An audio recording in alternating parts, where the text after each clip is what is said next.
Hey guys, this is my review of Assassin's Creed, the movie. I'm just gonna probably make this as plain and straightforward as possible in this review. Don't want to make it too long because I just want to let you know what I liked, didn't like, things that need to be addressed about this movie, things that worked, things that did not work. This movie overall was terrible. It was bad. It was a really bad movie. It did not deliver on a lot of things and a lot of our hopes as Assassin's Creed fans. Now I've seen this movie three times, about 3 to 4 times. Okay, and I tried to watch it and understand it, and the more I understood it, the more I didn't like it. I didn't even like Assassin's Creed in general. What this movie did, all this movie did was make me dislike the Assassin's Creed franchise. That's essentially what this movie did. If you're a fan of it, you might still be a fan, but if you're like me, you're like watching it and you're thinking to yourself, well, damn, these assassins are really just meh. They don't, there's nothing to them. And, they're very plain. And they're very, just not interesting. The characters are not even interesting. Like there's so many assassins, for example, in the Animus, but there's no freaking, characteristics of them. There's nothing special about them. They're plain, simple, and throwaway characters, all of them. And it sucks that even the main character felt throwaway. Aguilar felt throwaway. He didn't even feel, he didn't feel like I thought he was gonna. It didn't work. The movie did not work. I listed off some things because there are pros and there are a lot of cons. I'm going to start with the bad things first. First of all, in 1492, they don't cut... Well, this is the beginning, so it doesn't spoil the ending, but I will be spoiling some things to let you understand and know why I don't like it. But the ending... why? You know what? No, I'm going to tell you the ending. I will get to that part. Okay, what is the year? 1492 in the Spanish Inquisition or whatever. They don't cut their fingers off anymore. Ezio is alive during 1492. I actually thought we were going to see him. Nope. They cut his finger off, Aguilar's. First of all, they don't cut their fingers off anymore. They don't. They designed the blades to not do that anymore. That is the whole point. Why would he need to cut his finger off then? That makes no sense. And he didn't even do it. It was some other guy who did it for him. That's just... No, I don't like that initiative. It was really dumb. The music... God. Now, the music is actually on both my pros and my cons list. Cons. There's too much hip-hop. There's too much pop. There's too much modern-day music in here. On the other side of that, there is some good music. For example, during chase sequences, they sound really good. But like I said, there are a lot of bad music that overshadow the good music in this movie. And it sucks that they had more modern music than good made music that they personally made, and it's a shame that there was not more of that. It felt lazy with the music side. Sticking to the cons here, there's no clear understanding of why the Templars are successful in Spain again. There's no this is where my theories come in. What happens with the assassins? When the Templars are gone? Do they just get lazy? Do they just go have a family? Do they just quit? What happens with the assassins when the Templars are gone? How did Spain become the way it became? How did Roma become the way it did? Well, Roma we kind of understand because, we got to know this character, Cesare, a little bit more in Brotherhood in the game. Whereas in this, we don't know the villain. And when we do know the villain, we don't care about the villain. The villain's not interesting. The villain's probably less interesting than Marvel's villains. There's nothing. There's just, they're plain. They're plain. They're simply plain. There's no gray area with these characters at all. Nothing. It's just plain. Same thing with the good guys, is they're plain. And sometimes good guys, the assassins, they're supposed to be good guys. They don't act like good guys. They just act arrogant, ignorant, and selfish. That's what they seem like to me. They don't seem like they want to help, that they care at all, and that's going to be in one of my other videos in the future, me explaining the Assassin's Creed franchise and what the problem is with it. But like I said, I'm spoiling. So I have that in the title, but I'm just letting y'all know this. The ending was so sequel set up. Hey, Michael.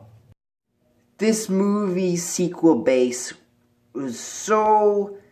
It just was awful. It was awful. And another thing, this is not on the list, but this has to be addressed. He did not complete the leap of faith. It was not done. It was half-assed. It was terrible. It was like 1 second you think he's gonna finish it. In the trailer, it's like they don't show you because it's like, you know, it's the trailer. But in this movie, I was expecting like a hay or water. Nope. It just gets pulled right out. It was just bad, man. It was just bad. And the assassins suck in the real world, in modern day. That's why people don't like modern day Assassin's Creed, because they're just terrible. They suck. They don't know what to do anymore, because all they got these fucking blades, which are cool, but at the same time, it's like they're not useful in the situations. Pick up a fucking gun and shoot them. All right, let's back up. Let's backtrack. Let's talk about the characters. Michael Fassbender's characters. I said characters. I said that on purpose. He's two characters. He's Aguilar and he is Cal. I like Cal. He's okay, but Aguilar is kind of missing something.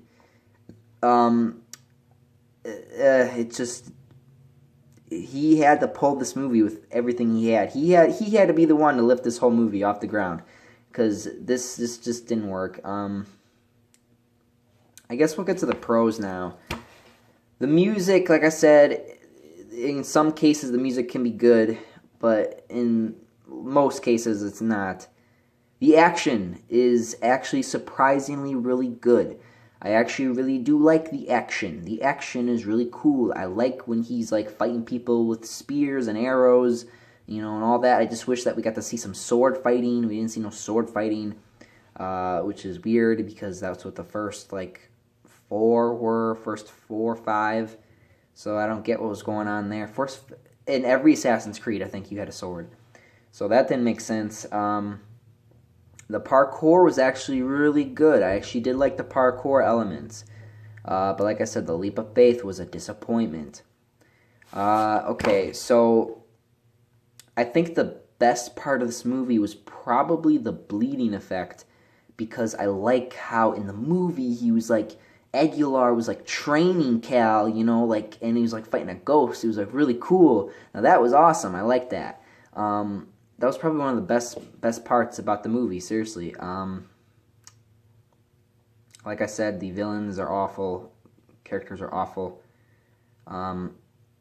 Let's talk about the doctor, scientist girl. I like her. I think that she was given a bad script and a bad role. Not a bad role, but just a bad... It was probably the script. It was the script. The script didn't do well. Didn't make her... She had to make her character, you know, spark to the main villain outside, which is actually the dad. He is plain. He's very plain. He's not interesting. Like I said, villains are plain in this movie. I think the one villain in this movie that actually had some gray in him must have been this one guy. He's like this. He's kind of resembles the guy in the Animus, if you guys know what I'm talking about. He is like the big brute guy. He is in this movie, in the real world.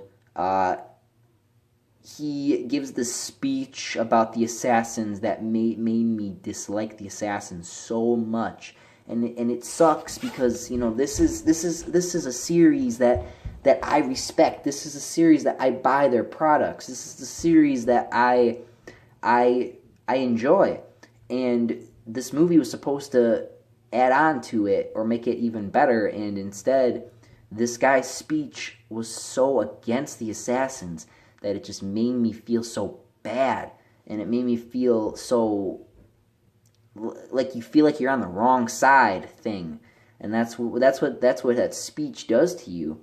I'm not gonna repeat it, but in the movie, right before he goes into the Animus, he gives him that speech before he enters the Animus one last time. But like I said, I don't think I really spoiled anything, so I guess I won't put a spoiler filter. Damn it. I don't think I spoiled it. I'm still going to put spoilers in there just because there's nothing else really to say about this movie. It was poorly executed, and I think it was also because of the script. It was the script. It was not the character. It was not the people who played as those characters at all. It was the damn script, and it was this stupid idea of, okay, here's how I would have done it. I would have did like 30 minutes outside the Animus, 30 minutes inside the Animus, so that you get a well-established scene. You need at least 30 minutes. You need at least 30 minutes without taking him out to establish the world and establish the characters inside the world. There was more understanding of the world outside the Animus, and because of that, people disliked the real world of the Assassin's Creed. That's why. That's a problem. You need more time inside the Animus, but you also need some time outside the Animus. You need that good mixture. Like Assassin's Creed 3, for example. Not the best game in the world. Or Brotherhood. Brotherhood is really good. But I'm just talking about number 3. Not the best in the world, but it still had that good balance of real world and knowing when to stay in the Animus. That's what the balance was, and that's what this movie sorely needed. We needed more time in the Animus. There was not enough time in the Animus. It was a waste of time. It was a waste of time to even try this character. It was a waste of time. I'm sorry, it was a waste of time. And that's why all these cons but all these pros also add on. It helps it a little bit. And honestly, I could give this a really, really low score. Like, I'm talking like 1s or 2s because it's really bad. But I'm not that sour, I'm not that cold when it comes to Assassin's Creed. So it has to be it's a 4. It's a 4 out of 10. It's really below average. It fails as a movie, and it fails as it just fails. It just falls flat. There's nothing else to say. It didn't finish the leap of faith. The parkour elements were actually really good. The music choice was iffy, mostly bad though, and the villains were plain, more plain than Marvel. And except that one villain, the heroes are plain. The heroes don't act like heroes because what did he say in the article? He quoted something about him saying that he didn't want the assassins to be looked at as heroes. That's not how the Assassin's Creed works, and I think a lot of people don't understand the Assassin's Creed, or they had an idea for it and it just disappeared. I don't know what happened, but I feel really upset that they lost track of what it should be. It sucks that this movie sucked. It's a shame. It's a damn shame. But like I said, guys, I know it took me a while to do this review. Honestly, I probably should have done this sooner, but I wanted to make sure that I gave it the right score, the one that deserved. I don't feel happy about giving this score, but I have to because this movie did not do well. This is probably my worst Assassin's Creed review of anything, of a movie or game, anything. This is the worst score ever. And there are pretty shitty games out there. They're pretty shitty games. I'm gonna have to look at my videos, but I don't know what I gave Syndicate and Unity, but those games, at least I think they did better than this movie. So anyway, guys, thank you for watching, and I'm out of here. Up, and away. See you guys.